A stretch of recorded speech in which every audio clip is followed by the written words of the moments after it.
Hello বন্ধুরা, welcome back to my channel flavours by Shubhra. আজ তৈরি করব একটি চাইনিজ রেসিপি চিলি পনির।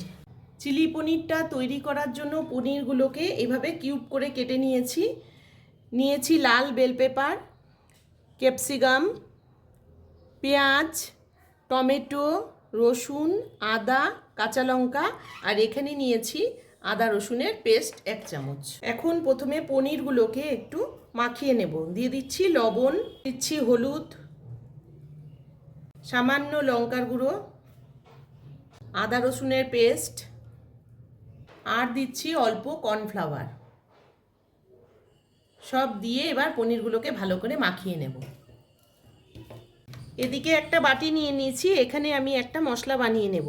দিচ্ছি 1 চামচ ভিনিগার, 1 চামচ সয়া সস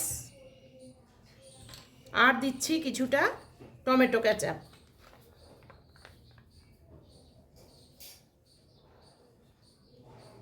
এটা গুলে রেখে দেবো, এটা আমার পরে রান্নাতে লাগবে।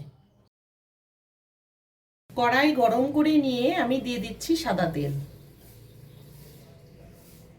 তেলটা ভালো মতো গরম হয়ে গেছে, এখন আমি পনিরগুলোকে ভেজে তুলব।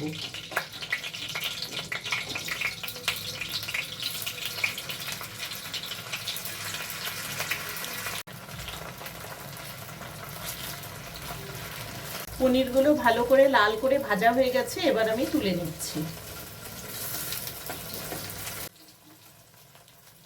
ওই তেলেই এবার আমি দিয়ে দিচ্ছি আদা রসুন কুচিটা, লঙ্কা, পেঁয়াজ,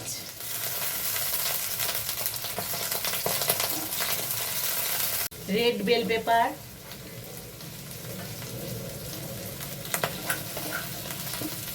গ্রিন বেল পেপার,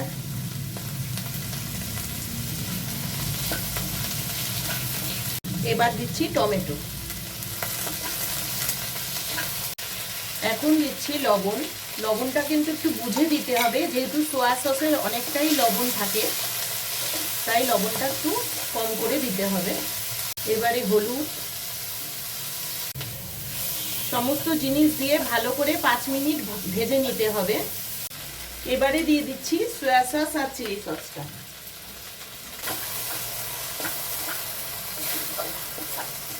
এখন আমি 2 চামচ কর্নফ্লাওয়ার একটু থালে গুলে রেখেছিলাম পনিরের থালটাতে, এটা আমি দিয়ে দিচ্ছি।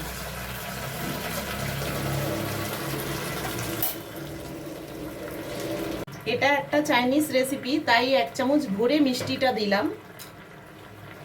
ঝোলটা ভালো মতো ফুটে উঠেছে, এখন আমি ভাজা পনিরগুলো দিয়ে দেব।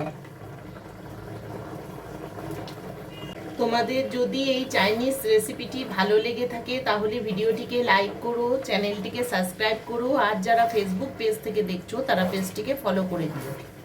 আমার রান্নাটা কমপ্লিট হয়ে গেছে, এখন আমি তুলে নেব।